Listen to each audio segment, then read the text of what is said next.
வணக்கம் நண்பர்களே. அக்பர் நடத்தும் அனைத்து சோதனைகளிலும் பீர்பால் வெற்றி பெற்று வந்ததை பொறாமைக்காரர்களால் பொறுத்து கொள்ள முடியவில்லை. அக்பரும் பீர்பாலை ஏதாவது ஒரு வகையில் திணற வைத்து அவருக்கு தோல்வியை ஏற்படுத்த வேண்டும் என்று நினைத்தார்.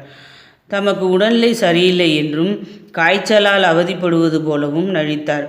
போர்வையை இழுத்து போர்த்தி கொண்டு படுத்திருந்தார் அக்பர். அக்பர் உடல்நிலை சரியில்லாமல் இருக்கிறார் என்பதை கேள்விப்பட்ட பீர்பால் பதட்டத்தோடு சென்று பார்த்தார். தன்னை வைத்தியர்கள் வந்து பார்த்துவிட்டதாகவும் உடல்நிலை தேரவில்லை என்றும் கூறினார் அக்பர். பீர்பால் வருத்தத்துடன் அக்பரையே பார்த்து கொண்டிருந்தார். பீர்பால், எனது உடல்நிலை குணமடைய வைத்தியர் ஒரு வைத்தியம் கூறினார். அதை யாராலும் செயல்படுத்த முடியவில்லை. உங்களால் மட்டும்தான் செயல்படுத்த முடியும். செய்வீர்களா என்று கேட்டார் அக்பர். என்ன செய்ய வேண்டும் சொல்லுங்கள் என்றார் பீர்பால். எருதின் பாலை கொண்டு வந்து அதை சூடாக காய்ச்சி கல்கண்டு போட்டு குடித்தால் சரியாகிவிடும் என்று வைத்தியர் கூறினார் என்றார் அக்பர்.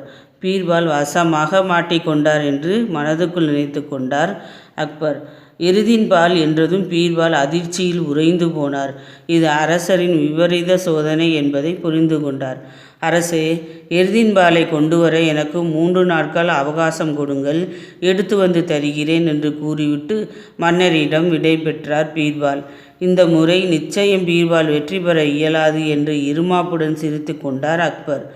வீட்டுக்கு சென்ற பீர்பால் இரவு முழுவதும் தூங்காமல் அரசரிடம் கொடுத்த வாக்கை எப்படி நிறைவேற்றுவது என்று யோசித்து கொண்டே இருந்தார்.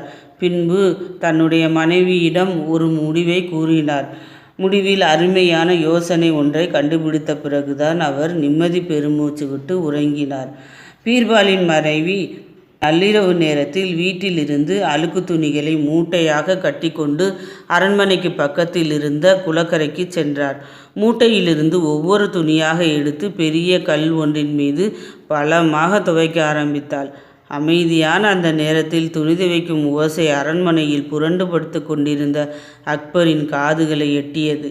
இந்த ராத்திரியில் எதற்காக துணி துவைக்க வேண்டும் என்ற ஆர்வத்தோடு அரண்மனையிலிருந்து வெளியில் வந்து குளக்கரைக்கு சென்றார்.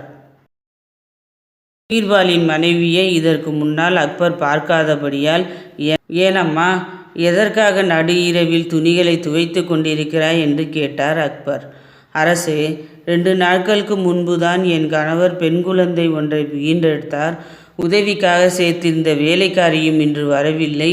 துவைக்க வேண்டிய துணி நிறைய சேர்ந்து விட்டது. வேறு என்ன செய்வது?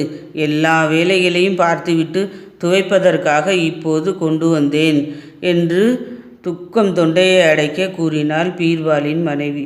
இதை கேட்ட அக்பர் அதிர்ச்சியில் ஸ்தம்பித்து போனார். ஆண்களுக்கு பிரசவமா? கேள்விக்குறியோடு யோசித்தார் மன்னர். இதுதான் சமயம் என்று எண்ணிய பீர்பாலின் மனைவி, எருதின் பாலை அரசர் கொண்டு வர சொல்வதை விட ஆண்கள் பிள்ளை பெறுவதில் ஆச்சரியமோ அதிசயமோ இல்லையே என்றால் பொறுமையாக. அதன் பிறகுதான் இவள் பீர்பாலின் மனைவி என்பதை தெரிந்து கொண்டார் அக்பர். தனக்கு சரியாக பாடம் புகட்டியதை உணர்ந்தார். வேறு வழியில்லாமல் அக்பர் தனது தோல்வியை ஒப்புக்கொண்டு பீர்பாலை வரச் சொல்லி பரிசுகளை கொடுத்து அனுப்பினார். பீர்பாலும் சந்தோஷமாக வாங்கி கொண்டு சென்றார்.